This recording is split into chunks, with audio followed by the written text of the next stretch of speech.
নমস্কার বন্ধুরা, তোমরা সবাই কেমন আছো? আশা করি সবাই ভালো আছো।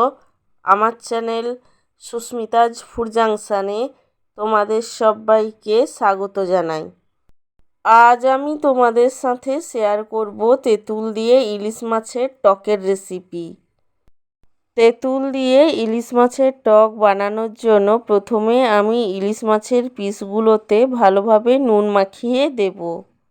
নুন মাখানোর পর আমি ইলিশ মাছের পিসগুলোকে কিছুক্ষণের জন্য রেস্টে রেখে দেব, যাতে ইলিশ মাছের পিসগুলোতে ভালোভাবে নুন ঢুকে যায়। নুন মাখানোর কিছুক্ষণ পর আমি ইলিশ মাছের পিসগুলোকে ভেজে নেব।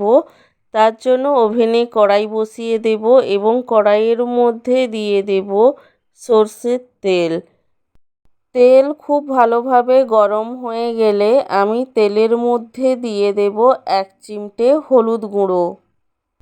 হলুদ গুঁড়ো দেওয়ার পর তেলটাকে আমি পুরো কড়াইয়ের মধ্যে ছড়িয়ে দেব। তারপর মাছের পিসগুলোকে এক এক করে তেলের মধ্যে দিয়ে দেব এবং ইলিশ মাছের পিসগুলোকে ভেজে নেব। তবে ইলিশ মাছের পিসগুলোকে আমি হালকা করে ভাজবো, খুব কড়া করে ভাজবো না। খুব কড়া করে ইলিশ মাছ ভাজলে ইলিশ মাছের স্বাদ নষ্ট হয়ে যায়। ভাজা হয়ে গেলে আমি ইলিশ মাছের পিসগুলোকে একটি পাত্রে তুলে নেব। ইলিশ মাছের পিসগুলোকে তুলে নেওয়ার পর ওই মাছ ভাজার কড়াইতেই টকটা রান্না করব। তাই মাছ ভাজার তেলের মধ্যেই আমি দিয়ে দেব 5 ফোড়ন। 5 ফোড়নটা ফুটে উঠলে একটি কাঁচা লঙ্কাকে ভেঙে তেলের মধ্যে দিয়ে দেব। 5 ফোড়ন এবং কাঁচা লঙ্কা ভাজা হয়ে গিয়ে যখন গন্ধ ছাড়তে শুরু করবে, তখন আমি এর মধ্যে দিয়ে দেব 2 বাটি তেঁতুল গোলা জল। তেঁতুল গোলা জল দেওয়ার পর আমি এর মধ্যে দিয়ে দেব স্বাদ অনুযায়ী নুন এবং চিনি।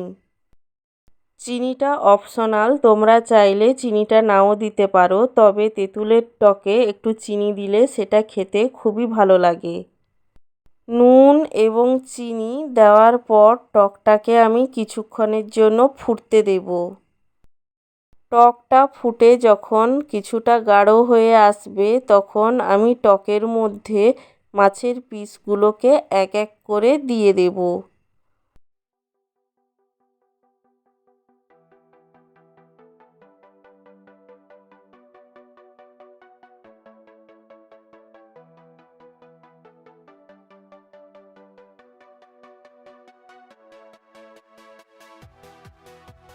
মাছের পিসগুলোকে দেওয়ার পর আমি টকটাকে আরও 5 মিনিটের জন্য ফুটতে দেব। 5 মিনিট পরে টকটা ফুটে যখন অনেকটাই গাঢ় হয়ে আসবে, তখন আমি ওপর থেকে কাঁচা সর্ষের তেল ছড়িয়ে দেব। কাঁচা সর্ষের তেল দেওয়ার পর টকটাকে 1 থেকে 2 মিনিটের জন্য ফুটিয়ে নেব। তারপর টকটাকে নামিয়ে নেব এবং গরম ভাতের সাথে পরিবেশন করব।